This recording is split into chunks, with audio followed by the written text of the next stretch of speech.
அருட்பெருஞ்சோதி அருட்பெருஞ்சோதி தனிப்பெரும் கருணை அருட்பெருஞ்சோதி. எல்லா உயிர்களும் இன்புற்று வாழ்க, வள்ளல் மலரடி வாழ்க வாழ்க, கொல்லா விரதம் குவளை எல்லாம் ஓங்குக, நல்லோர் நினைத்த நலம்பெறுக, நன்றி நினைத்தெல்லோரும் வாழ்க இசைந்து. உலக மக்களே, அறிவார்ந்த அன்பர்களே, ஆண்மநேய ஒருமைப்பாட்டுடைய அன்பர்களே, அருட்பெருஞ்சோதி ஆண்டவருடைய திருவிளையாடல்களை வளர்ப்பமானவர்களுடைய திருவட்பாவிலிருந்தே பார்த்து கொண்டிருக்கிறோம். இந்த கலியுகத்திலே, அதாவது இந்த பிரபஞ்சம் தோன்றிய காலத்திலிருந்தே கிரேத யுகம், திரேத யுகம், துவார யுகம், கலியுகம், இந்த 4 யுகங்களிலுமே அருட்பெருஞ்சோதி ஆண்டவருடைய திருவிளையாடல்கள் எவ்வளவோ நடைபெற்றிருந்தாலும் கூட அதை சமயங்களையும் மதங்களையும் மார்க்கங்களையும் சார்ந்த சிவபெருமானுடைய திருவிளையாடல்கள் என்று கூறியிருக்கிறார்கள். அருட்பெருஞ்சோதியுடைய திருவிளையாடல் கலியுகத்தினுடைய கடைசி இறுதியில், கலியுகம் 1800 ஆண்டுகளிலே முடிவடைந்து விட்டது. 1823 ஆண்டு, அதாவது 1/1/1823 ஆண்டு அருட்பெருஞ்சோதி ஆண்டவருடைய திருவிளையாடல் ஆரம்பிக்கிறது. 30/1/1874 இரவு 12 மணி வரையிலும் 51 ஆண்டுகள் அருட்பெருஞ்சோதி ஆண்டவருடைய திருவிளையாடல்கள் எப்படியெல்லாம் நடந்தன என்பதை திருவட்பாவிலிருந்தே பார்த்து கொண்டிருக்கிறோம். இதுவரையிலும் அருட்பெருஞ்சோதி ஆண்டவருடைய திருவிளையாடல் இதுவரையிலும் 334 பதிவுகளை நாம் பதிவு செய்திருக்கிறோம். 334 எபிசோடு போயிருக்கு. இன்னைக்கு 335வது பதிவை பார்க்க போகிறோம். இதற்கு முன்னால் 5 ஆண்டுகளாக நான் யூடியூபிலே திருவட்பாவுடைய விளக்கங்களை நான் கூறிக்கொண்டிருக்கிறேன். ஒவ்வொரு திருமுறையின் பாடல்களின் மூலமாக ஒவ்வொரு பாடலையும் இதுவரை நாம் விளக்கங்களை பார்த்திருக்கிறோம். 5 ஆண்டுகளாக கிட்டத்தட்ட 1250 வீடியோ மேலே நம்ம போட்டிருக்கோம். அருட்பெருஞ்சோதியுடைய திருவிளையாடலை மட்டும் இந்த 335 பதிவுகளை நாம் பதிவு செய்திருக்கிறோம். ஏனென்றால் புராணங்களிலும் காவியங்களிலும் எவ்வளவோ திருவிளையாடல்களை சொன்னார்கள். சைவ சமயத்தை சார்ந்த தலைவனாகிய சிவபெருமானுடைய திருவிளையாடல்களை கூறினார்கள். அதே போன்று கௌபாரம் சமயத்தை சார்ந்த முருகனுடைய திருவிளையாடல்களை கூறினார்கள். காணாவத்திய சமயத்தை சார்ந்த விநாயகன், சௌரம் சூரியன், சாகதம் அம்மை, இப்படி பல சமயங்களை சேர்ந்த தலைவர்களுடைய திருவிளையாடல்களை எல்லாம் ஏற்கனவே கூறியிருக்கிறார்கள். அது புராணங்களிலும் காவியங்களிலும் நாம் படித்திருக்கிறோம். அருட்பெருஞ்சோதி ஆண்டவர் என்ற ஒரு ஆண்டவர் இருப்பதையே யாரும் இதுவரை தெரிவிக்கவில்லை. இந்த பிரபஞ்சம் தோன்றிய காலத்திலிருந்தே விளக்கமானவர் அறிவிக்கோற்ற பிறகுதான் சமயங்களையும் மதங்களையும் மார்க்கங்களையும் சாராத ஒரு இறைவன் இருக்கிறான் என்ற ஒரு நிலையில் அருட்பெருஞ்சோதி ஆண்டவர் தான் இறைவன் என்ற உண்மையை உலக மக்களிடம் சொல்லுவதற்காகவும் அருட்பெருஞ்சோதி ஆண்டவர் உருவாக்கிய சுத்த சன்மார்க்கத்திலே உலக மக்களை எல்லாம் ஒன்றாக இணைத்து உலக மக்களெல்லாம் இன்புற்று வாழ வேண்டும் என்பதற்காகவும் இந்த பூலோகத்திற்கு ஒரு தாயின் வழியாக வருவிக்க உற்றார். அருட்பெருஞ்சோதி ஆண்டவர் வருவிக்க செய்தார்.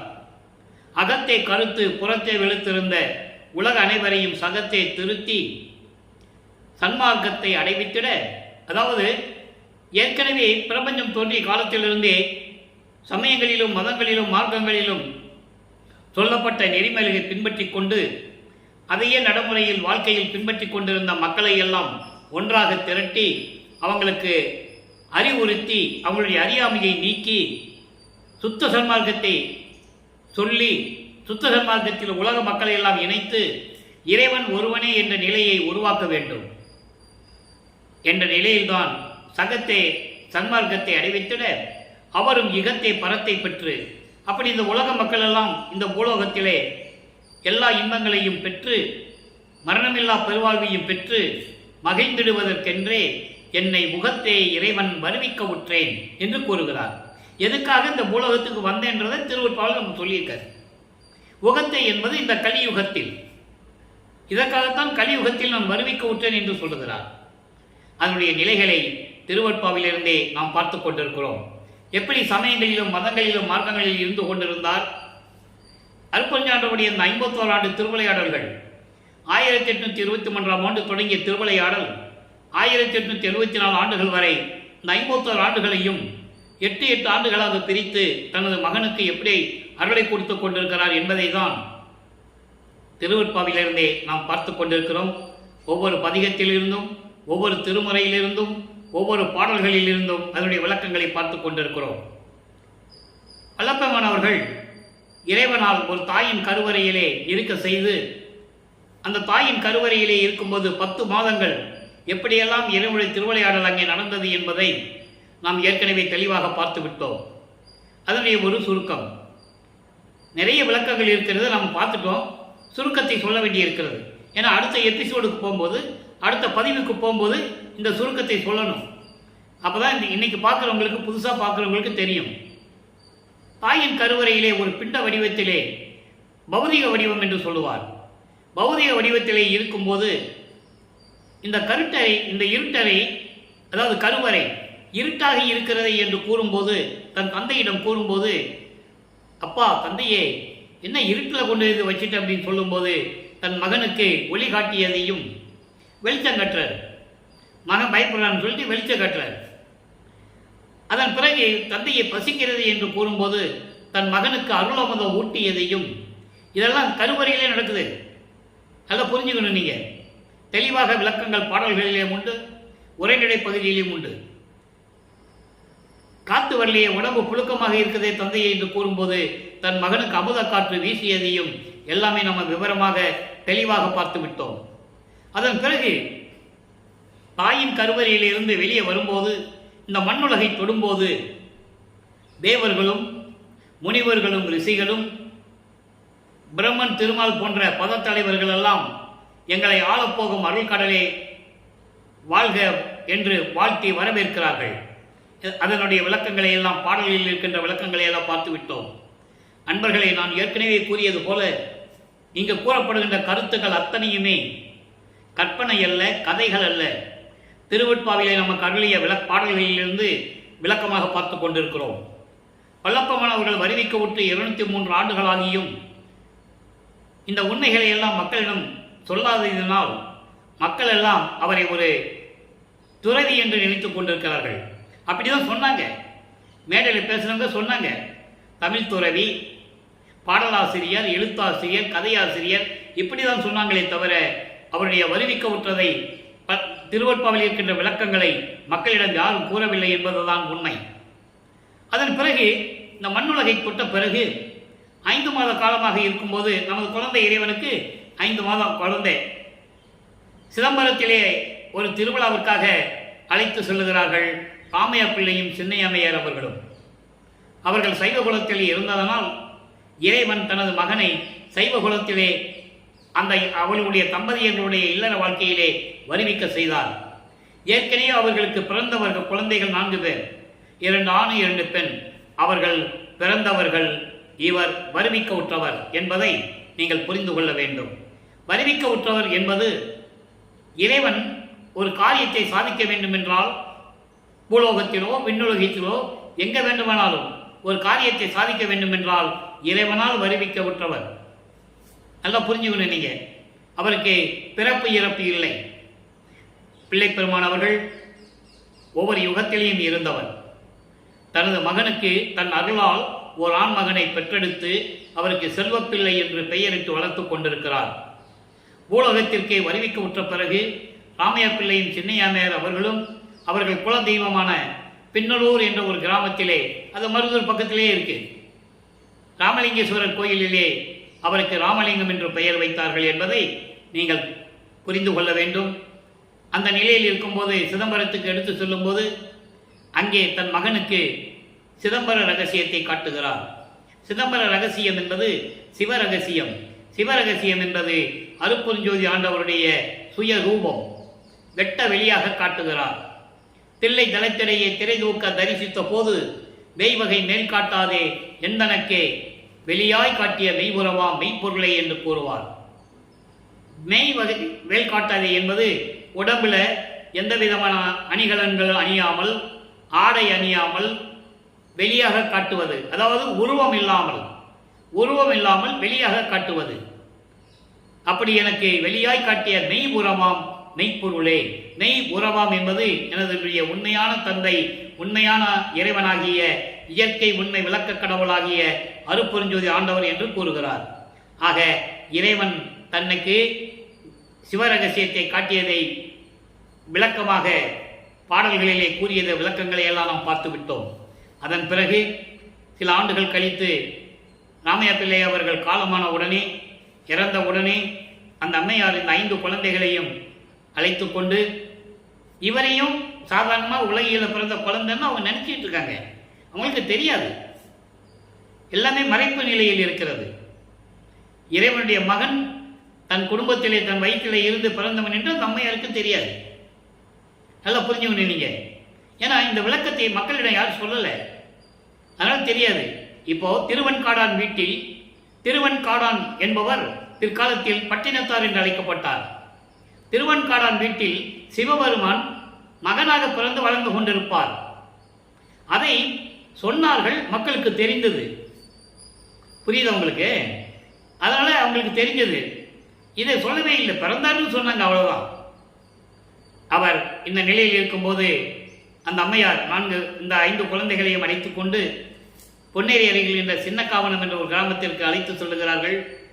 அங்கே சில காரணங்களால் இருக்க முடியவில்லை, சென்னையிலே வந்து குடியேறுகிறார்கள். அவர்கள் குடியேறிய பகுதி ஏடுகணர் பகுதியிலே வீராசுவாமி முதலியார் தெருவிலே ஒரு வீட்டில் குடியேறுகிறார்கள். இப்போ அந்த இடத்துக்கு பேரு வள்ளலார் நகர் என்ற பெயர். நமது குழந்தை இறைவன் வளர்ந்து கொண்டிருக்கிறார். பள்ளியிலே சேர்க்க வேண்டிய காலம் வந்து விட்டது. பள்ளியிலே கொண்டு போய் சேர்க்கிறார்கள். அங்கே பள்ளியிலே கற்க முடியாது என்று சொல்லி, படிக்க முடியாதுன்னு சொல்லி வெளியே வந்தார்கள். அதற்கான விளக்கங்கள், இறைவனுடைய திருவிளையாடல் அங்கே நடக்குது. ஏன் பள்ளிக்கூடத்தில் படிக்கல, எதுக்காக படிக்கல அப்படின்றத பின்னாளில் பாடலிலே கூறுகிறார். 6ஆம் திருமுறையிலே இறைவன் தனது மகன் இந்த உலகியலிலே எந்த சந்தை படிப்பையும் படிக்கக்கூடாது, தனது மகன் யாரையும் குருவாக ஏற்றுக்கொள்ளக்கூடாது, தனது மகன் ஆரம்பத்திலிருந்தே காவி உடையை அணியக்கூடாது. இந்த நிலையில் இறைவனுடைய திருவிளையாடல் நடந்து கொண்டிருக்கிறது. காரணம், சைவ சமயத்தின் அடையாளமாகிய காவி உடை அணிவது, திருநீரை பூசிக்கொள்வது, அடியார்களை சொல்லுகிறேன். உத்தராட்ச மலை போட்டுக்கிறது, தாடி வச்சுக்கிட்டு அவங்க சைவ நெறியை எப்படி இருக்குமோ அது மாதிரி இருப்பாங்க. அந்த நிலை அந்த நிலையில் தனது மகன் இருக்கக்கூடாது என்ற நிலையில் இறைவனுடைய திருவிளையாடல் நடந்து கொண்டிருக்கிறது. இப்போ பிள்ளை பெருமானவர்களுக்கு அருப்பெருஞ்சோதி ஆண்டவர் யாருன்னு தெரியாது, சுத்த சன்மார்க்கம் யாருன்னு தெரியாது. ஏன் பிறந்தோம் தான் நினைச்சிட்டு இருப்பாரு. எதுக்காக பிறந்தோம், ஏன் பிறந்தோம், சாதாரண ஒரு குழந்தை மாதிரி தான் நினைச்சிட்டு இருக்கிறாரு. நான் ஏன் பிறந்தேன் என்ற ஒரு பதியமே இருக்கிறது 6ஆம் திருமுறையிலே. அப்போ இவர் பள்ளிக்கூடத்தில் படிக்க முடியாதுன்னு சொல்லி வெளியே வந்துடுறாரு. அதை பாடலிலே சொல்லுவார். முன்னை பள்ளி பயிற்றாது என்னை கல்வி பயிற்றி முழுதும் உணர்வித்து உடற்பழுதெல்லாம் தவிர்த்து என்னை பள்ளி எழுப்பிய அருப்பெருஞ்சோதி என் அப்பனே பள்ளி எழுந்தருள்வாயே. அருமையான பாடல். இதுக்கு விளக்கம் எவ்வளவு வேணால் சொல்லலாம், நம்ம ஏற்கனவே விளக்கமாக சொல்லியிருக்கேன். அதாவது நான் எந்த பள்ளிக்கூடத்திலும் படிக்கக்கூடாது, எந்த ஆசிரியர்கிட்டும் படிக்கக்கூடாது. அப்படி என்ன செஞ்சு அதன் பிறகு எனக்கு சாகா கல்வியை கொடுத்து, நல்லா கவனிக்கணும், தனது மகன் சாகா கல்வியை கற்க வேண்டும் என்பதற்காக இந்த உலகியல் படிப்பை, சந்த படிப்பை தன் மகனை படிக்க விடாமல் செய்தார் அருப்பெருஞ்சோதி ஆண்டவர். அப்படி சாகா கல்வியை கொடுத்து பிரபஞ்சத்தின் உண்மைகளை எல்லாம் உணர்வித்து முத்தேகத்தை கொடுத்து உடற்பழுதெல்லாம் தவிர்த்து முத்தேகத்தையும் கொடுத்து என்னை அறியாமையிலிருந்து நீக்கி பள்ளி எழுப்பிய அருப்பெருஞ்சோதி. பள்ளி என்பது தூக்கத்தில் எழுப்புறதில்லை, பள்ளி எழுப்பிய என்பது தூக்கத்தில் இருந்து எழுப்பதல்ல. சமயங்களிலும் மதங்களிலும் மார்க்கங்களிலும் சொல்லப்பட்ட நெறிமுறைகளிலிருந்து வெளியே எடுத்து சுத்த சன்மார்க்கத்தை கொடுத்து என் அறியாமையை நீக்கிய அருப்பெருஞ்சோதி என் அப்பனே பள்ளி எழுந்தருள்வாயே, என் அப்பனே பள்ளி எழுந்தருள்வாயே. அப்படின்னா இப்போ உடனே வந்து மறுபடியும் எனக்கு அருளெல்லாம் கொடுக்கணும்னு முறையீடு செய்கிறார். ஆக இந்த நிலையில் இருக்கும்போது படிக்க முடியாதுன்னு வந்துட்டாரு.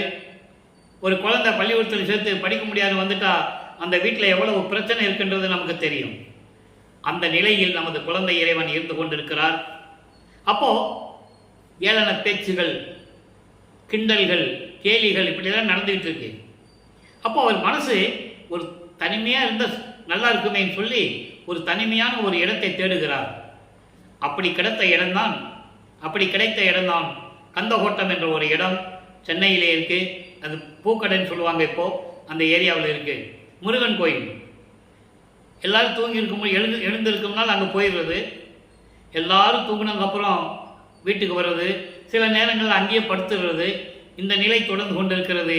இதை நாம் பாடல்களிலே தெளிவாக பார்த்து விட்டோம்.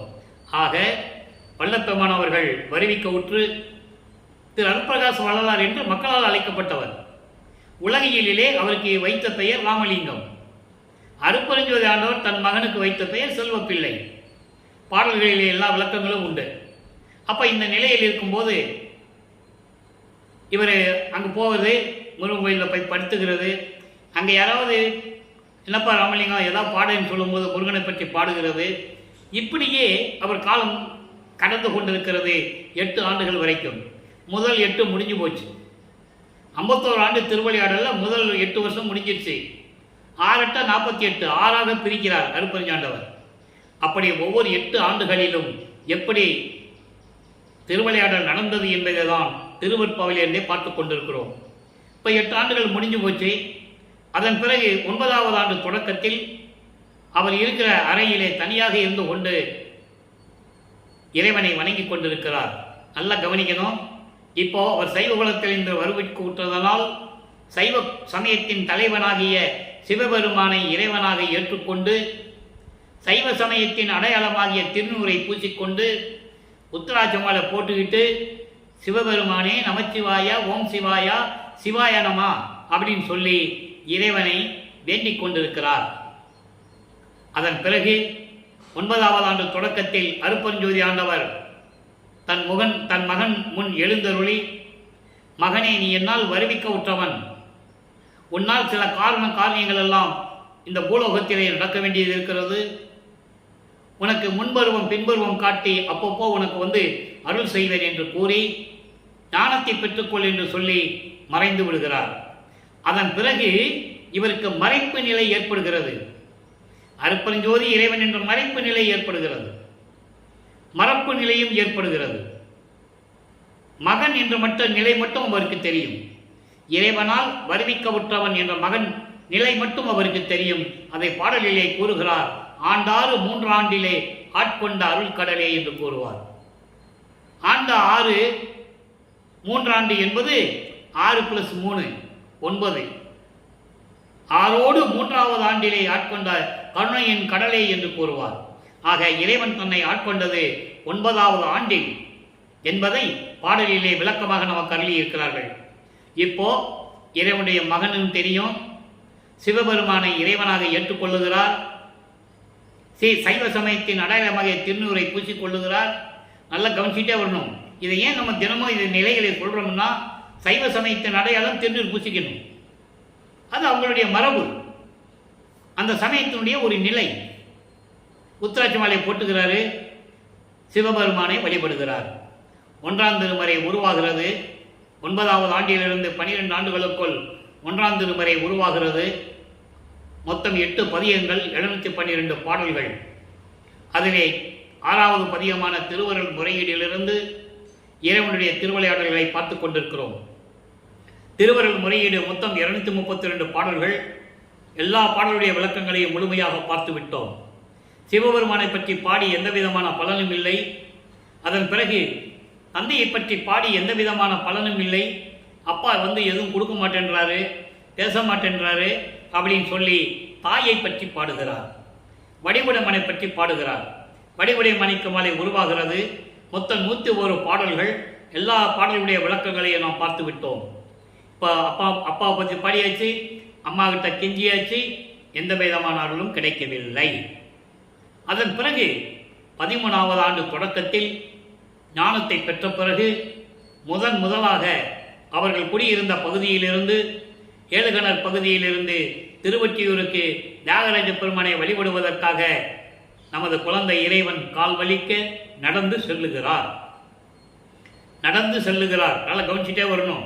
பின்னால் பறந்து போகிறது, அண்டங்களை கடந்து போகிறதெல்லாம் நம்ம பின்னால் போகிறதெல்லாம் பார்க்க போகிறோம். இப்போ நடந்து போகிறாரு. 13வது ஆண்டு வருவிக்க விட்டு 13வது ஆண்டு தியாகராஜ பெருமான கிட்ட முறையீடு செஞ்சு எப்படியாவது அருளை வாங்கிட்டு போகிறார். 2ஆம் திருமுறை உருவாகிறது. 2ஆம் திருமுறையிலே அதற்கு முன்னாடி சிவநேசம் என்பா பாடல்களிலே இருக்கின்ற பாடலை விளக்கமாக பார்த்து கொண்டிருக்கிறோம். மொத்தம் 100 பாடல்கள். 18வது பாடலை இன்னைக்கு பார்க்குறோம். நல்லா கவனிங்க. தன்னுடைய நிலையை எப்படி முறையீடு செய்கிறார்? சிவனேசர் என்பது சிவபெருமானிடம் நேரடியாக முறையீடு செய்வது நேரிசை வெண்பா என்று சொல்லுவார். இப்போ பாருங்க, சென்று உரைப்பார் சொல்லில் சிறியான் பயமறியான் என்று உரைப்பார். ஆங்கு அது மற்ற எண்ணலவே மன்றகத்தோய் அஞ்சேல். இங்க அஞ்சேல்னு இருக்கும், அஞ்சேல்னு படிக்கக்கூடாது. அந்த சேல்ன மீன், அந்த சேல் விழியாரை அந்தகன் என்பார் மொழியை அஞ்சேன் சிறிதும் அறிந்து. இது பாடல். அதாவது பாடலுடைய விளக்கம் என்னன்னா, சின்ன குழந்தைங்க செத்தவங்களை பற்றி, இறந்தவர்களை பற்றி பேசும்போதோ, ஆவிகளை பற்றி பேசும்போதோ, பேய்களை பற்றி பேசும்போதோ சிறு குழந்தைகளுக்கு பயம் தெரியாது. விவரம் தெரியாத குழந்தைகிட்ட போய் ஆவியை பற்றி, பேயை பற்றி சொன்னால் அவங்களுக்கு என்ன பயம் தெரியும்? பயம் தெரியாது. அப்படிதான் நான் அந்த நிலையில் இருந்து கொண்டிருந்தேன். ஆங்கு அது மற்ற என்னலவே அது என்னை பொறுத்தவரையும் நான் அந்த நிலையில் தான் இருந்தேன். எனக்கு பயம் அறியாது, எனக்கு பயம் தெரியாது. மன்றகத்தோய், அம்பலத்திலே இருக்கின்ற இறைவா, அந்த சேல்ன மீன்கள் போன்று அழகான கண்களுடைய, மீன்களை போன்ற அழகான கண்களுடைய பெண்கள் வரும்போது யமன் வருகின்றான் என்று சொல்லுவார்கள். ஏன் அதை சொன்னார்? அந்தகன் என்பது யமன் என்பது, அதாவது பெரிய துன்பங்களும் துயரங்களும் வரப்போகுதுன்னு அர்த்தம். பெண்களை பார்க்கும்போது சரியா போச்சு, யமன் வந்துட்டான் அப்படின்னு சொல்றதுக்கு காரணம் என்ன? காமம். பெண்களை பார்த்தோடனே காமம் உருவாகும். அப்போ இந்த உலகில் ஏற்பட்ட துன்பங்களும் துயரங்களும் எவ்வளவு இருக்குன்னு நமக்கு தெரியும். காமன் வருகிறான் என்று சொல்லுவார்கள். அதை கேட்டு நான் சிறிதும் பயப்பட மாட்டேன். காரணம், நான் உனது மகன், உன்னால் வருவிக்க உற்றவன். நல்லா கவனிச்சுட்டே வரணும். நீங்க இறைவனுடைய மகன் தெரிஞ்சு போச்சு. அதனால எந்த விதமான பயமும் எனக்கு இல்லை. ஆவியை பற்றியோ பேய்களை பற்றியோ பேசும்போது, சிறு குழந்தைகளிடம் சொல்லும்போது சிறு குழந்தைகளுக்கு பயம் தெரியாது, அவங்களுக்கு விவரம் தெரியாது. அந்த அளவில் தான் நானும் இருந்து கொண்டிருந்தேன். அழகான பெண்களை பார்த்த உடனே இந்த உலக மக்கள்லாம் சொல்லுவாங்க, யமன் வந்துட்டான், பிரச்சனை வந்துருச்சு, இப்படிலாம் சொல்லுவாங்க. நானும் இதையெல்லாம் கண்டு நான் பயப்பட மாட்டேன். என் தந்தையே விரைவில் வந்து எனக்கு அருள வேண்டும் என்று கூறுகிறார். இப்போ இந்த நிலைகளெல்லாம் மாறிய பிறகு திருவொற்றியூரிலே அங்கே தியாகராஜ பெருமானை பற்றி பாடும்போது 2ஆம் திருமுறை உருவாகிறது. மொத்தம் 113 பதியங்கள், 1200 பாடல்கள். இதுவரையிலும் நாம் 31 பதியங்களை பார்த்து விட்டோம். அதனுடைய ஒரு சுருக்கம், ஏன்னா அது சொன்னாதான் அடுத்த நிலைக்கு நம்ம போக முடியும். இந்த 31 பதியங்களிலும் இப்போ தியாகராஜ பெருமானை பற்றி பாடுவார், எந்த விதமான பதில் இருக்காது. இப்போ வல்லப்பெருமானவர்கள் 2வது எட்டில் இருந்து கொண்டிருக்கிறார். 2வது எட்டு என்பது 9வது ஆண்டிலிருந்து இந்த 16 ஆண்டுகளுக்குள் திருவொற்றியூரில் என்ன நடந்தது, அதை உலக மக்களுக்கு சொல்லணும். அதை திருவட்பம் மூலியமாக சொல்லணும். சும்மா கதையாவோ கற்பனைகளோ சொல்ல முடியாது. அப்போ இப்படி இருக்கும்போது தியாகராஜ பெருமானை பற்றி பாடி எந்த விதமான பலனும் இல்லை. அதன் பிறகு திருமலை வாயிலுக்கு போறார். அங்கே இருக்கிற இறைவனை பற்றி பாடுவோம். மகனை அலக்கழிக்கிறார், மகனை தூண்டி விடுகிறார் அருட்பெருஞ்சோதி ஆண்டவர். அடுத்தடுத்துக்கு போகட்டுங்க, நடந்து போகட்டும். காரணம், அருள் பக்குவம் கிடைக்க வேண்டும். தன் மகனுக்கு அருள் பக்குவத்தை கொடுக்க வேண்டும். நல்லா புரிஞ்சுக்கணும். நீங்க அங்கே இருந்து அந்த சின்ன வயசுல, அந்த ஆண்டுல அங்கே போற திருமலை வாயில் போய் அங்கே இறைவனை வேண்டுவார். மாசிலாமணி உருகுவார். எந்த விதமான பலனும் இல்லை. அதன் பிறகு திருவள்ளித்தாயத்துக்கு வருவார். அங்கேயும் இறைவனை பற்றி வேண்டுவார். அங்கேயும் எந்த விதமான பலனும் இல்லை. திருவள்ளித்தாயம் என்ற ஒரு இடம் இருக்கிறது, அங்கேயும் போய் பாடுவார். ஒரு பிரயோஜனம் இல்லை. அங்கே தான் சொல்லுவார், என்னை அந்த பூலோகத்தை வரிக்க வச்சுட்டு ஒரு தாயின் வழியாக கொண்டு வந்து எனது மகன் வேறு சொல்லிட்டு போயிட்ட, இப்போ நான் தெருவில் நிற்கிறேன். பெற்ற மகனை தெருவில் விட்டு விட்டான் என்று சொல்லி அந்த பழிச்சொல்லும் இழிச்சொல்லும் உன்னை சூழ்ந்து விடுமே. அந்த இழிச்சொல்லுக்கும் பழிச்சொல்லுக்கும் நீ ஆளாகக்கூடாது என்பதற்காகத்தான் உனது மகன் வருந்துகிறேன். என் கால் வலிப்பதை பற்றி கூட நான் கவலைப்படவில்லை. என் தந்தையை விரைவில் வந்து என் ஆட்கொள்ள வேண்டும் என்று கூறுகிறார். இந்த நிலைகள் தொடர்ந்து கொண்டிருக்கிறது. இப்போ 2வது எட்டு முடிஞ்சிருச்சு.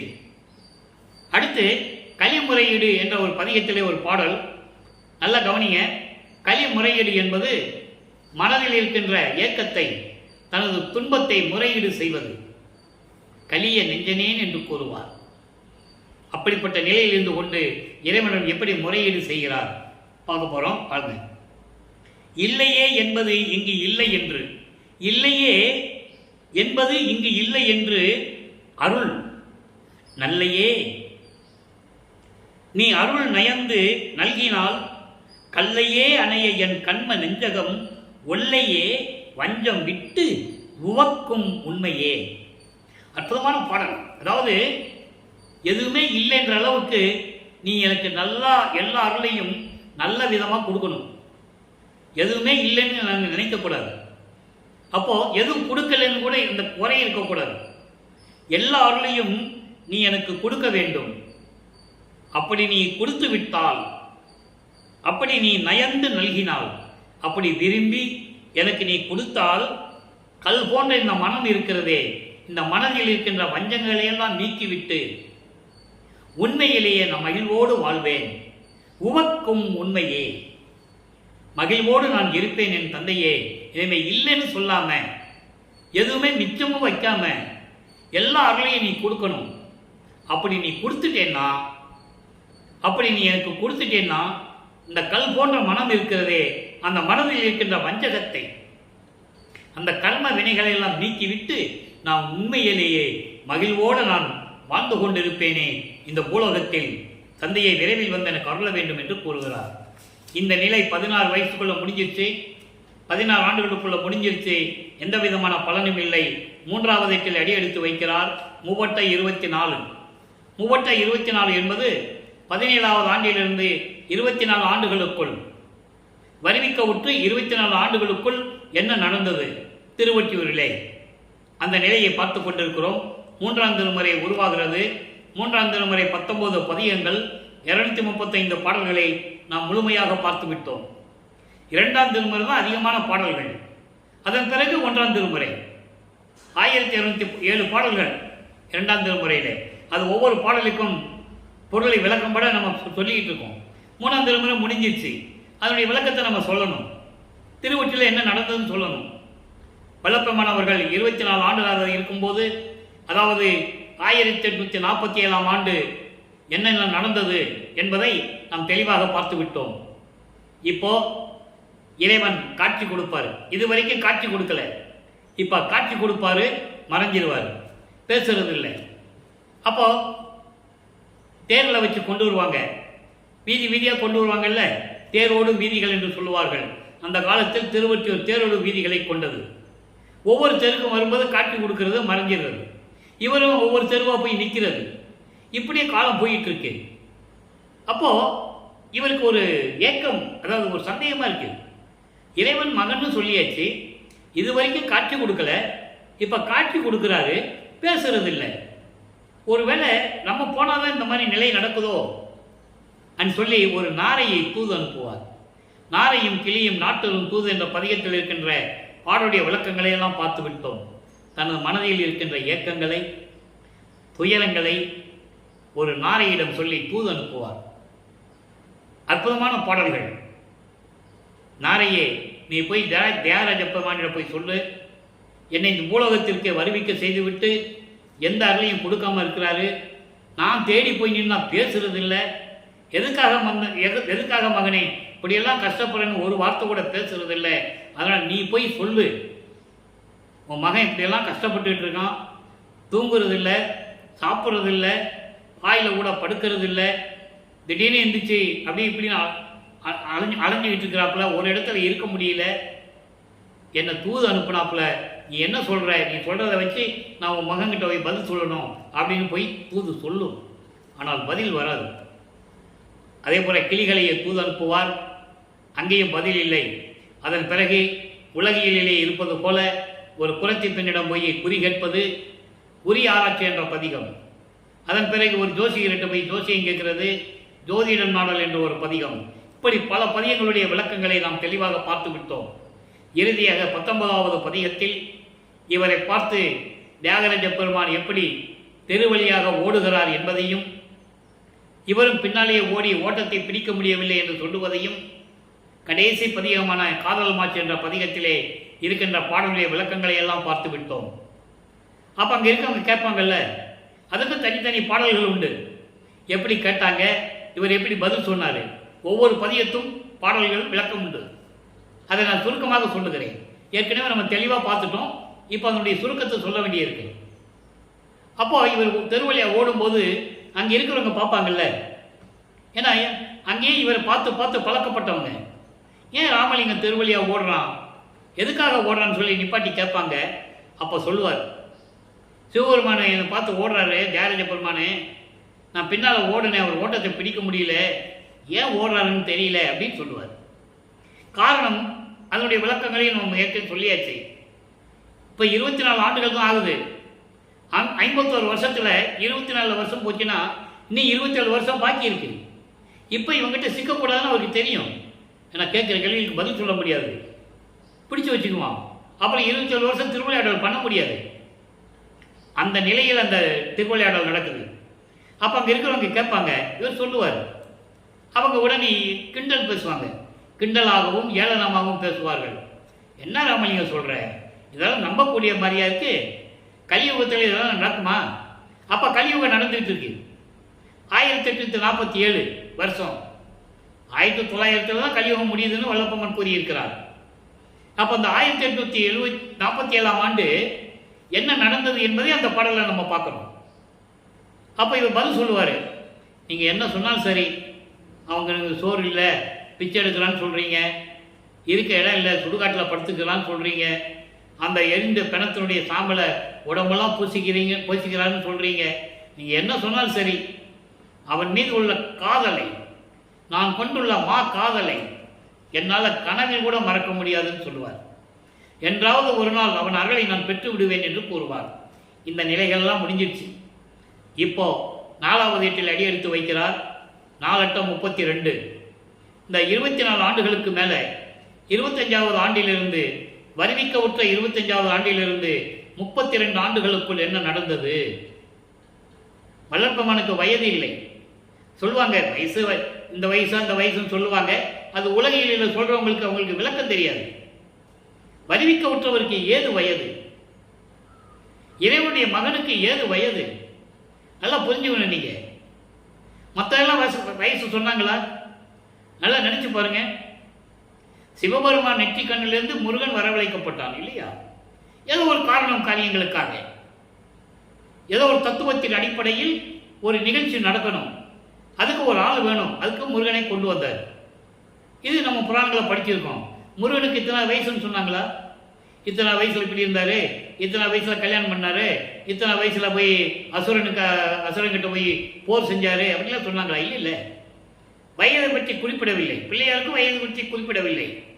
அது இறைவனுடைய திருவிளையாடல்களால் உருவாக்கப்பட்டவர்கள், அது தத்துவங்களின் அடிப்படையில் உருவாக்கப்பட்டவர்கள், தத்துவத்தின் தலைவர்கள் என்று கூறுவார். அதே போல வல்லற்பமானுக்கு வயது இல்லை. அது சொல்லணும் மக்கள்கிட்ட, சொல்லாம விட்டுட்டாங்க. அதான் உண்மை.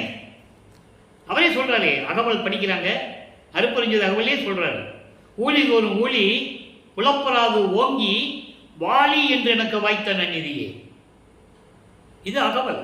நான் ஒவ்வொரு யுகத்திலையும் இருந்து நீ அழிவில்லாமல் இருப்பாயாக மகனே என்று எனக்கு அருளை கொடுத்தது அருப்பெருஞ்சோதி ஆண்டவர். பாடலிய விளக்கம். அதே போல ஊழிது ஒரு ஊழி உழவினும் அழியா உடம்பை அளித்தனன். நான் ஒவ்வொரு யுகத்தில் இருந்தாலும் என் உடம்பு அழிவதில்லை என்று கூறுகிறார். திருமாலும் சரி, பிரம்மனும் சரி, இந்திரனும் சரி, ஒவ்வொரு யுகத்திலையும் ஒரு தடவை பிறக்கும் போது இறந்து அந்த உடம்பை இந்த பூமியில போட்டுதான் போகணும். புராணங்களிலே உண்டு. ராமவதாரத்திலே, திரேத யுகத்திலே எல்லாம் முடிஞ்ச பிறகு அவன் சராயு நதியில போய் அடைக்கலமாகிறான். உடம்பைக்கு போட்டுதான் போகணும்.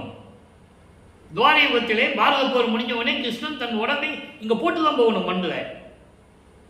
யாரும் மறுக்க முடியாது இல்லையா? புராணங்களிலே உண்டு. வல்லப்பமான அதான் சொல்றது. செத்து செத்து பிறக்கும் இவர்கள், இந்த தேவர்கள் என் முன் வழியிலர் என்று கூறுவார். ஒரு அவதாரம் எடுக்கணும், அவங்களாம் அவதாரம் எடுத்தவர்கள், வருவிக்க உற்றவர்கள் அல்ல.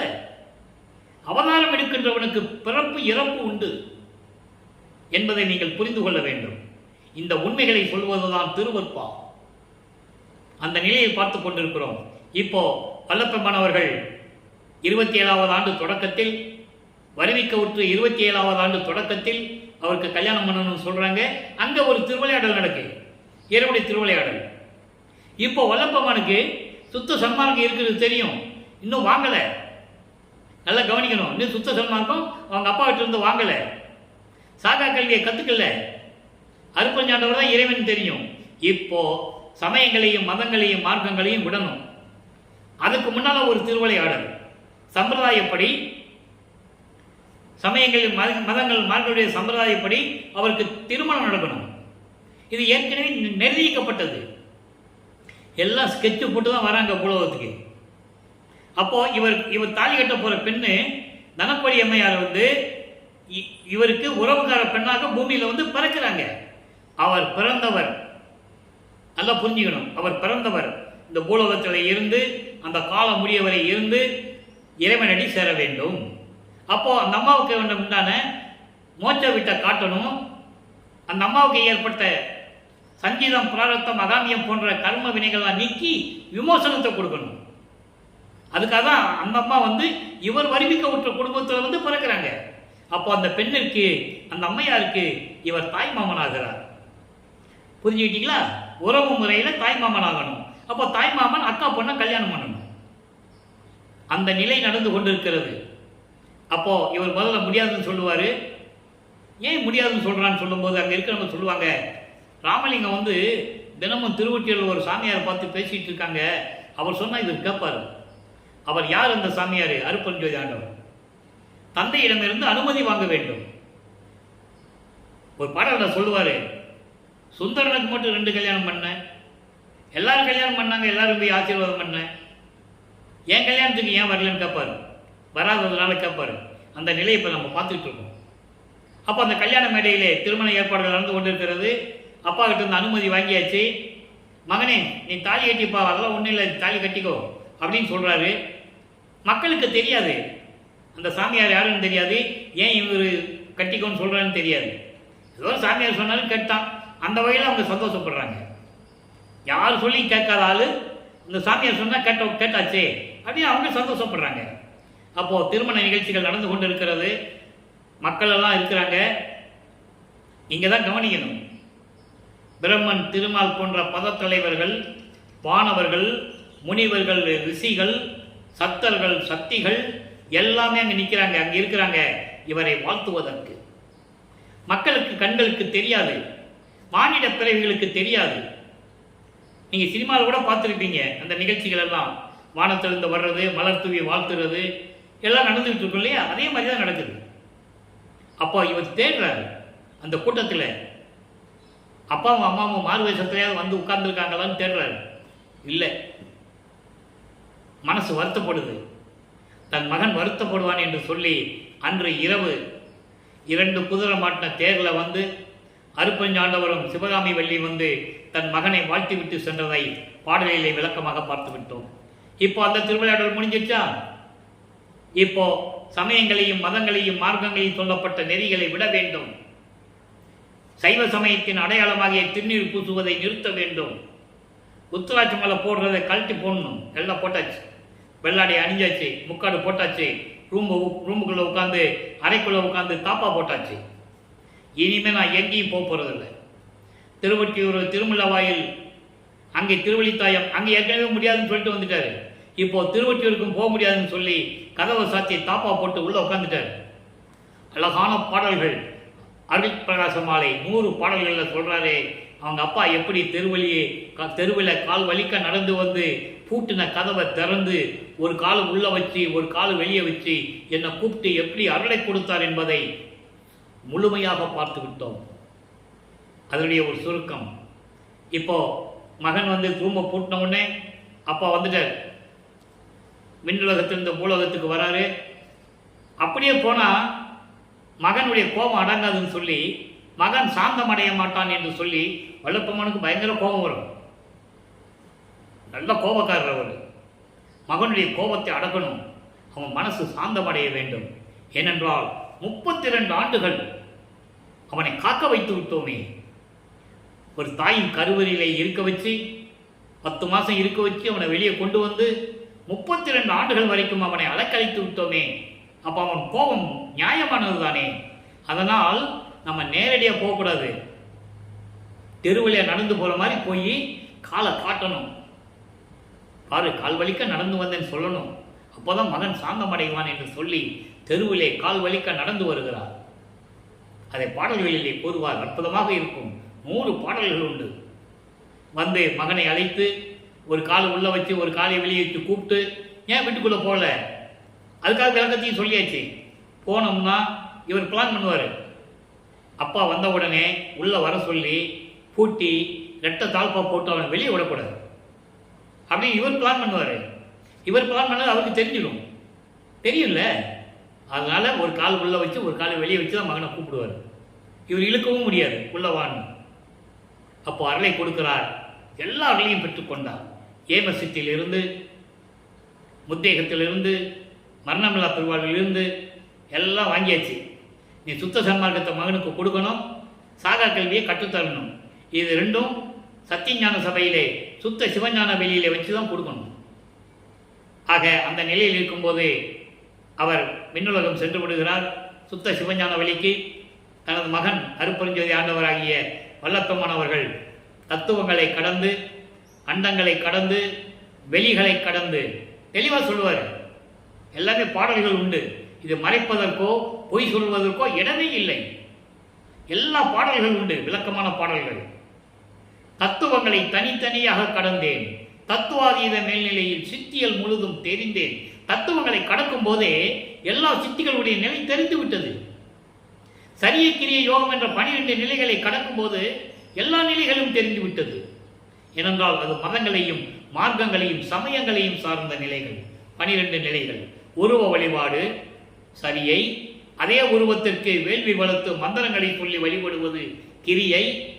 யோக நிலையில் இருந்து கொண்டு கண்ணை மூடிக்கிட்டு மணிக்கணக்கில், நாள் கணக்கில் மரத்துக்கடியில் உட்கார்ந்து, கடலுக்கடியில் உட்கார்ந்து வழிபடுவது யோக நிலை. அதெல்லாம் சமயங்களையும் மதங்களையும் மார்க்கங்களையும் சார்ந்தது. சுத்த சன்மார்க்கம் இதுக்கு வேறுபட்ட நிலை என்பதை பார்த்து கொண்டிருக்கிறோம். நோவாமல் நோன்பு இருப்பது, நோவாமல் நோன்பு என்னை நோற்ற வரும். அதை நம்ம ஏற்கனவே விளக்கம் நிறைய சொல்லியிருக்கு. சமயம் வரும்போது மறுபடியும் நேரம் வரும்போது நம்ம சொல்லலாம். அப்போ இதெல்லாம் கடந்து போறாரு. பெருவெளி, பரவெளி, பரம்பரவெளி, பராபரவெளி, பெருவெளி, பெருசுகவெளி, பெரு வெளிகளையெல்லாம் கடந்து அங்கே சுத்த சிவஞான வழிக்கு போறாரு. அங்கே சத்தியஞான சபை இருக்கிறது. இப்போ நம்ம பேசிட்டு இருக்கலாம், அந்த சத்தியஞான சபை பேசிட்டு இருக்கோம். இந்த சத்தியஞான சபைக்கு பேசும்போது வல்லப்பெருமான் அவர்கள் மேட்டுக்குப்பம் போய் அங்கிருந்து என்னென்ன நடந்தது என்பதை நம்ம பின்னாளில் பதிவு செய்ய போகிறோம். இப்போ வல்லப்பெருமான் தர்மசாலையில் இருக்கிற வரைக்கும் தான் இப்போ நம்ம பார்த்துக்கிட்டு இருக்கோம். இப்போ 5வது எட்டை கடந்து கொண்டு இருக்கிறார். ஐயட்டம் 40 ஆண்டுகளுக்குள் என்ன நடந்தது என்பதை தான் பார்த்துட்டு இருக்கோம். இப்போ பறந்து போறாரு. அங்கே சத்தியஞான சபை இவர் கண்ணுக்கு தெரிகிறது. ஆனந்தமாக இருக்கிறாரு. பாட்டில் சொல்றாரு, அங்கே தேவர்களும், முதல்ல தேவர் கூட்டம் நிற்குது. அதுக்கு முன்னால் பிரம்மன், திருமால், ருத்திரனும் நிற்கிறாங்க. இந்திரன் நிற்கிறாப்புல. எல்லாமே சபைக்கு வெளியே தான் நிற்கணும். சத்தியஞான சபை படியில், முதல் படியில் கூட கால் வைக்க முடியாது. அதுக்குள்ளே போகிறதுக்கு ஒரு தகுதி வேணும். சத்தியஞான சபைக்குள்ளே போகணும்னா கொலையும் புலையும் தவிர்த்து இருக்க வேண்டும். அவர்களெல்லாம் போரிட்டு கொலை செய்தவர்கள் என்று சொல்லுகிறார். பாடல் உண்டு. அந்த உண்மையை தான் பேசிட்டு இருக்கோம் நம்ம. போருக்கு உரியார் அயன் மால் முதியோர் புங்கவர்கள், போகின்னு சொல்லுவார் இந்திரனை. ஈர்க்கும் புகுதாத முளை மதத்தை இன்னும் தவித்தார்கள் அடி, தெளிவாக சொல்லுவார். போருக்குரியவர்கள் என்று சொல்லுவார். ஆக கொலையும் புலையும் தவிர்த்தவர்கள் தான் சத்தியஞான சபைக்குள்ள போக முடியும். படிக்கு கீழே தான் நிற்கணும். அவங்க இந்திரலோகத்திலையும் சிவலோகத்திலையும் வைஷ்ணவ லோகம் திருமால் லோகத்திலையும் வேணா எப்படி வேணா இருக்கலாம். அவங்களுக்கும் தனி உலகங்கள் உண்டு. சத்தியலோகம், எல்லா உலகங்கள் உண்டு என்பதை தெளிவாக கூறுகிறார். அவங்க உலகங்கள் அவங்க என்ன வேணா இருந்துக்கலாம். ஆனால் சுத்த சிவஞான வெளியிலே சத்தியஞான சபைக்கு வரும்போது அவங்க கீழே தான் இருக்கணும். படி ஏறி உள்ள போக முடியாது, வெளியே தான் நிற்கணும். அப்போ தேவர்கள்லாம் இவரை பார்த்து, சாமி நீங்கள் போங்க சாமி, உங்களுக்காக தான் எதிர்பார்த்துட்டு இருக்காங்க, நாங்கள் இங்கேருந்தே திருவிழாவை பார்க்குறோன்னு சொல்கிறாங்க. பாடல் உண்டு, யாரும் மறுக்க முடியாது நண்பர்களே. எல்லாமே திருவருட்பாவிலே விளக்கம் உண்டு. அப்போ இந்த நிலையில் இருக்கும்போது மகனை தந்தை வரவேற்கிறார். மகனே, நாளிகை ஆகிவிட்டது, 2 நாளிகை தான் பாக்கி இருக்கிறது. அதாவது 1 மணி நேரம் பாக்கி இருக்குன்னு சொல்கிறார். ஒரு நாளிகைக்கு 24 நிமிடம். நீ விரைவாக சென்று இந்த ஆடைகளை எல்லாம் கலந்து விட்டு முக்காடு போட்டு தானே போறாரு. புனித நீராடி புத்தாடை அணிந்து அணிகலன்களை அணிந்து நல்ல நகையெல்லாம் போட்டு மங்கள கோலத்துடன் வருவாயாக அப்படின்னு சொல்ற. தந்தையின் கட்டளையை ஏற்று அந்த மாதிரி சிம்மாசனத்திலே அமருகிறார். அருப்பெருஞ்சாண்டவர் தன் மகனுக்கு மணிமுடி சூட்டுகிறார், கையிலே பொற்காப்பு அணிகிறார். மகன் என்ற ஒரு பட்டம், இளவரசன் என்ற ஒரு பட்டம். இதுவரை 4 யுகங்களிலுமே பிரம்மன், திருமால், ருத்திரன், மகேஸ்வரன், சதாசிவன் தான் இந்த பூலோகத்தை, இந்த பிரபஞ்சத்தை ஆண்டு கொண்டிருந்தார்கள். இப்போ 5 தொழில்களையும் நீதான் செய்து ஆளப்போகிறாய். இந்த பிரபஞ்சத்தின் தலைவன் நீ, எனது மகன் நீ, என் குலத்தின் மூத்த பிள்ளை நீ. சுத்த சன்மார்க்கத்தை தருகிறேன், தாரை வார்த்து கொடுக்கிறேன், பெற்றுக்கொள் என்று கூறுகிறார். அதனால்தான் சுத்த சன்மார்க்கம் பெற்றேன் என்று கூறுவார். பெரிய சிவானுபவத்தால் சுத்த சன்மார்க்கம் பெற்றேன், இரவாமை உற்றேன் காண்தோழி. அனுபவமாலையில 100 பாடல்களினுடைய விளக்கத்தை தெளிவாக பார்த்து விட்டோம். சாகா கல்வியை கற்றுத்தருகிறார் தன் மகனுக்கு. சுத்த சன்மார்க்கத்தை வாங்கியாச்சு, சாகா கல்வியை கற்றுக் கொடுக்கிறார். அதை பிரம்மன், திருமால், இந்திரன் போன்றவர்களெல்லாம் சத்தியன் சாமிக்கு வெளியிலே இருந்து கொண்டு முகத்திலே கோபத்தை வைத்துக் கொண்டு கடு கடு கடு என்று வைத்துக் கொண்டு நறுமுறுமெனவே என்று கூறுவார். நாகாதிவனும் அயனும் ஆளும் நறுமுறுமெனவே ஞான அமுதம் அளித்தாய். ஞான அமுதம் என்பது சுத்த சன்மார்க்கம். சுத்த சன்மார்க்கத்தை பெற்றால்தான் மரணமில்லா பெருவாழ்வு. ஞான அமுதம் அளித்தாய், நானும் உண்டு துண்ணவே. நானும் அதை பெற்றுக்கொண்டு இருக்கின்ற நிலையில் அதன் பிறகு தொடர்ந்து துண்ணவே என்பது தொடர்ந்து சுத்த சன்மார்க்கத்தை கொடுத்தாய், அதை தொடர்ந்து சாகா கலையை பயிற்று தந்த தயவையே சாற்றலுக்கரிது. அப்போ தன் மகனுக்கு அருப்பெருஞ்சாண்டவர் தன் தந்தை மகனுக்கு சாகா கல்வியை கற்றுக் கொடுத்ததை பாடல்களிலே தெளிவாக கூறியிருக்கிறார்கள். அங்கே இருக்கிறவங்களாம் சொல்றாங்களா, என்ன இருந்தாலும் இந்த கடவுளுக்குப்பா ஓரஞ்சன் இருக்குப்பா, அருப்பெருஞ்சாண்டவருக்கு எல்லாம் தன் மகனுக்கே கொடுத்துட்டு இருக்காருன்னு சொல்றாங்களாம். படியுள்ளோரும் வானுள்ளோரும் இதை நோக்கியே ஓரவாரான் பரிவு தேக்கியே பதியும் ஓரவாரான் என்பார் பரிவு தேக்கியே. கடவுளுக்கு கூட ஓரமஞ்சன் இருக்குன்னு சொல்றாங்க. எவ்வளவு அற்புதமான பாடல்கள் தெரியுமா? அடிமையாக்கி பிள்ளையாக்கி மேயனாக்கியே, அடிகளாக்கி கொண்டாய் அவலம் நீக்கியே. அடிகளாக்கி கொண்டாய் அவலம் நீக்கியே என்பது என்ன? 7 வகையான பிறப்பு இறப்புகளை எல்லாம் நீக்கி அடிகளாக்கி கொண்டாய். அடிகளாக்கி கொண்டாய் என்பது இறைவனுடைய மகன்.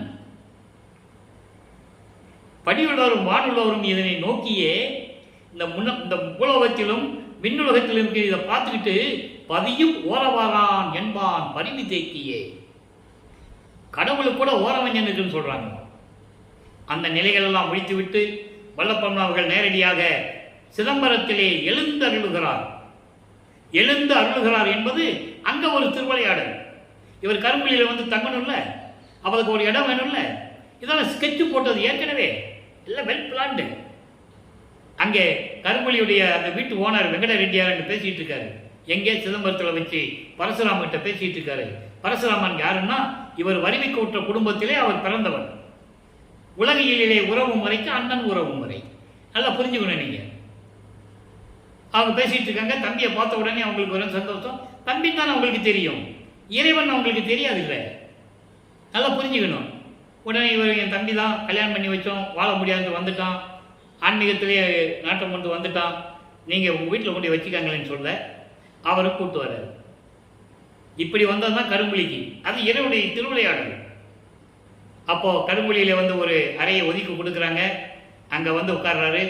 9 ஆண்டுகள் அங்கே காலத்தை, அதாவது 9 ஆண்டுகள் நமது இறைவன் வல்லப்பெருமானவர்கள் அங்கே இருக்கிறார், உறைவிடமாக கொண்டுள்ளார்.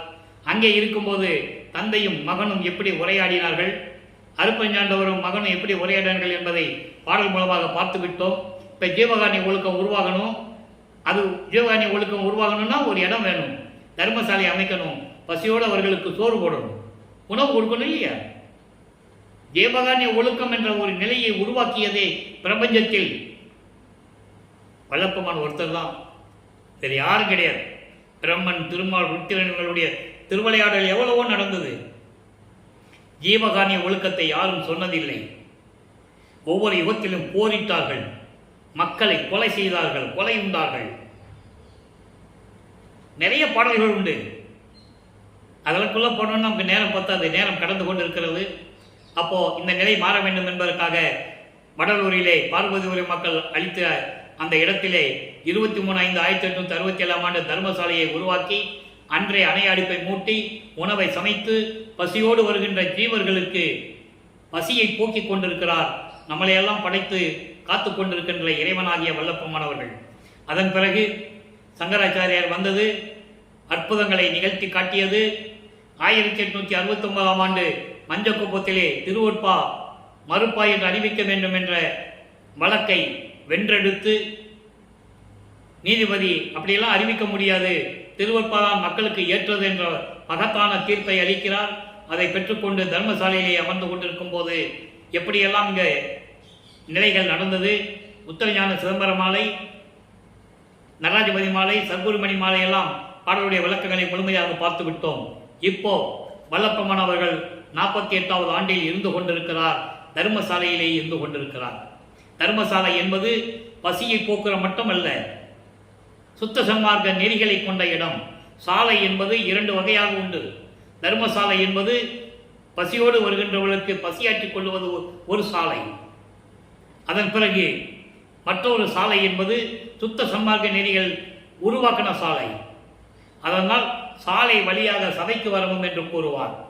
அதனுடைய விளக்கங்களை நம்ம பின்னால் பார்க்க போகிறோம். இப்போ இறைவனிடம் இப்போ சமயங்களையும் மதங்களையும் மார்க்கங்களையும் விட்டு வந்து எல்லாருலையும் வாங்கியாச்சு இல்லையா?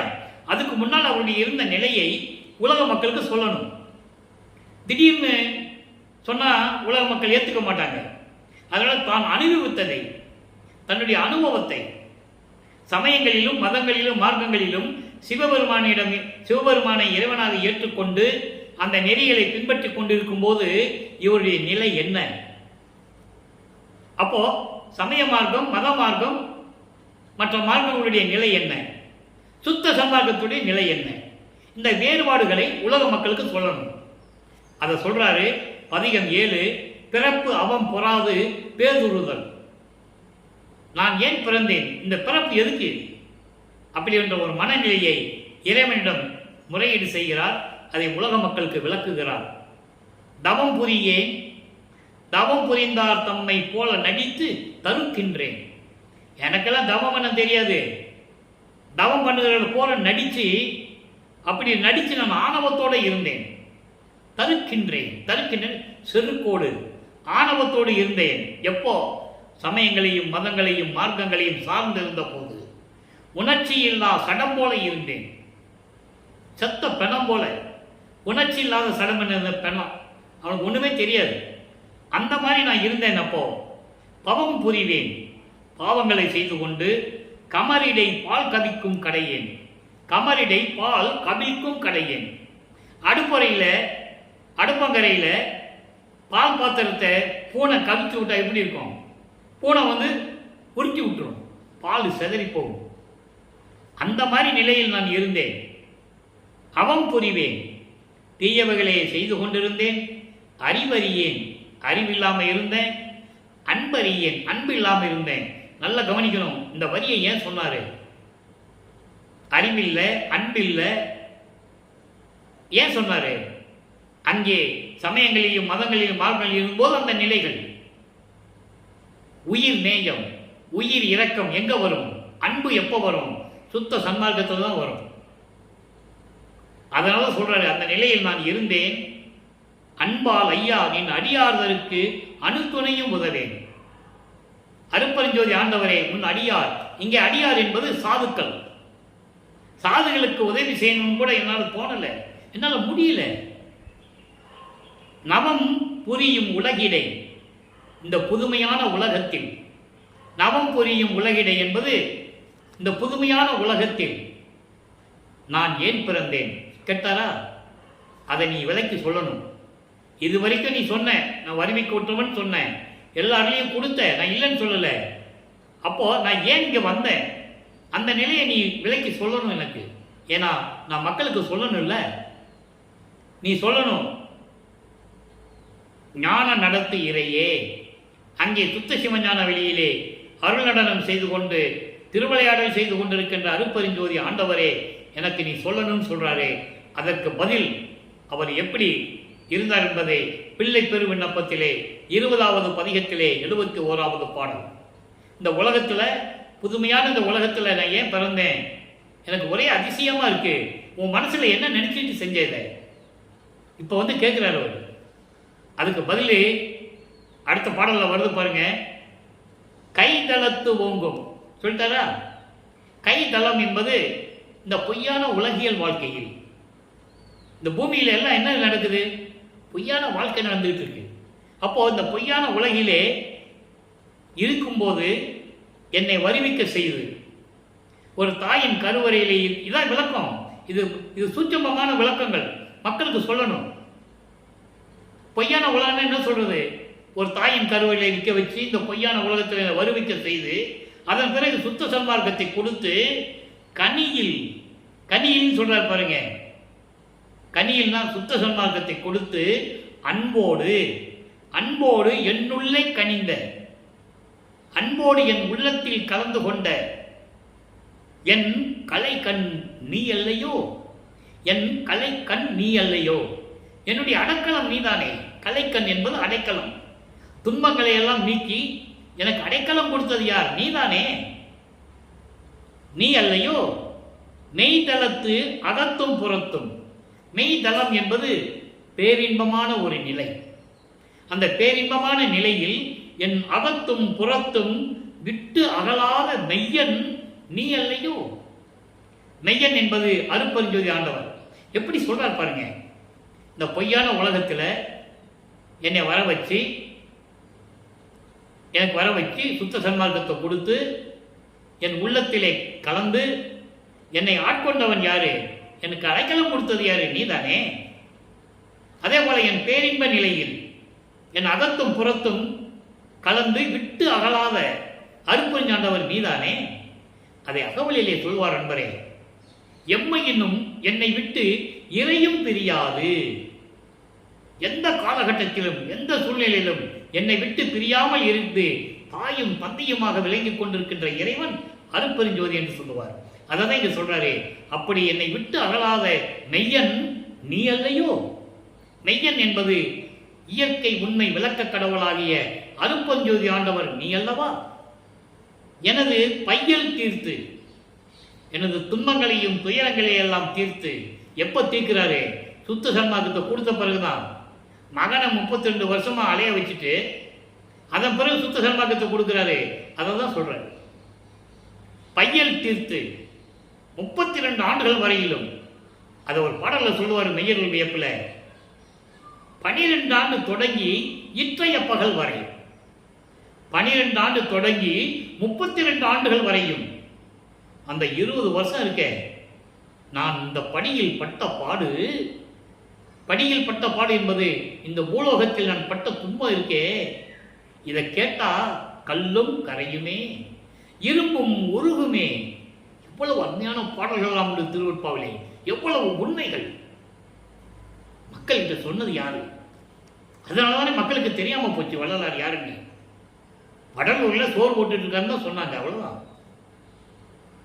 அப்போ 32 ஆண்டுகள் வரையிலும் என்னை அலக்கழித்து அதன் பிறகு என் துன்பங்களை எல்லாம் தீர்த்து அருளும் தந்தை நீ அல்லையோ. அப்படிப்பட்ட அப்பா நீதானே எனக்கு. பரிந்து நின் திரு முன் விண்ணப்பம் செய்தல் என் ஒழுக்கம். இதை நானே எனது கடமை. இதை நான் யார்கிட்ட சொல்ல முடியும்? உன் காதல தான் நான் சொல்ல முடியும். உன் காதல தான் நான் சொல்ல முடியும். அது என் கடமை. நான் சொல்லிதானே ஆகணும். சொல்லிட்டு அதனால் செய்தேன். அதனால தான் நான் சொல்றேன், திருவுள்ளம் தெரிந்ததே எல்லாம் திருவுள்ளத்துக்கு தெரியும் என்று சொல்லிவிட்டு இறுதியாக ஒரே ஒரு பாடல். நண்பர்களே, நேரம் கடந்து கொண்டிருக்கிறது. ஜோதியில் ஜோதி என்ற பதிகத்திலே இரண்டாவது பாடல். இப்போ நம்ம இவ்வளவு விளக்கத்தையும் பார்த்தோம்ல, எளிமையாக சொல்லிட்டாரு பாருங்க. வித்து எல்லாம் ஒன்று என்று காட்டி அதில் விளைவு பல பலவென்று காட்டி சித்தியெல்லாம் தந்தது பாதி திருச்சிற்றம்பலத்தை திருநட ஜோதி. இவ்வளவு விளக்கத்தை ரெண்டே வரியில சொல்லிட்டார். அதாவது வித்து எல்லாம் ஒன்று என்று காட்டி எல்லா அருள் நிலைகளையும் தனித்தனியாக எனக்கு நிலைநிறுத்தி காட்டி அதனுடைய பலன்களை, எப்படிப்பட்ட பலன்கள், வேறு வேறு பலன்கள். என்ன வேறு வேறு பலன்கள்? தத்துவங்களை கடப்பது, கேமசித்தியை பெற்றுக்கொள்வது, சாகா கல்வியை கற்றுக் கொடுப்பது, இதெல்லாம் பல பல விளைவுகளை எனக்கு காட்டி எல்லா அருள்களையும் விதவிதமாக கொடுத்து, முத்தகத்தை கொடுத்து, மரணமில்லா பெருவாழ்வை கொடுத்து, சித்தியெல்லாம் தந்தது பாரி. எல்லா அருள்களையும், இந்த பிரபஞ்சத்தை இயக்கக்கூடிய வல்லமை படைத்த எல்லா அருள்களையும் 5 தொழில்களையும் கொடுத்து. நண்பர்களே, பேச பேச எனக்கு எவ்வளவோ விளக்கங்கள் தர வேண்டியிருக்கிறது. எனக்கு நேரம் பத்தல. ஒரு பாடல சொல்லுவாரு, ஆக்கி அழித்தல் முதலாம் பொழில் ஓர் 5ஐயும் தேக்கி அமுது நீசை என்றான், தூக்கி எடுத்தான் அணைத்தான், இரவாத தேகம் கொடுத்தான், சிற்றம்பலத்து என்கோ அப்படின்னு சொல்லுவார். 5 தொழிலில் தனித்தனியா செஞ்சுட்டு இருந்தாங்க பிரமன், திருமால், ருத்திரன், இந்த பதத்தலைவர்கள்லாம். எல்லாத்தையும் நீ தான் செய்யணும்னு சொல்லி எனக்கு அதையும் கொடுத்து, சுத்த சன்மார்க்கத்தை கொடுத்து, தூக்கி எடுத்து அணைத்து.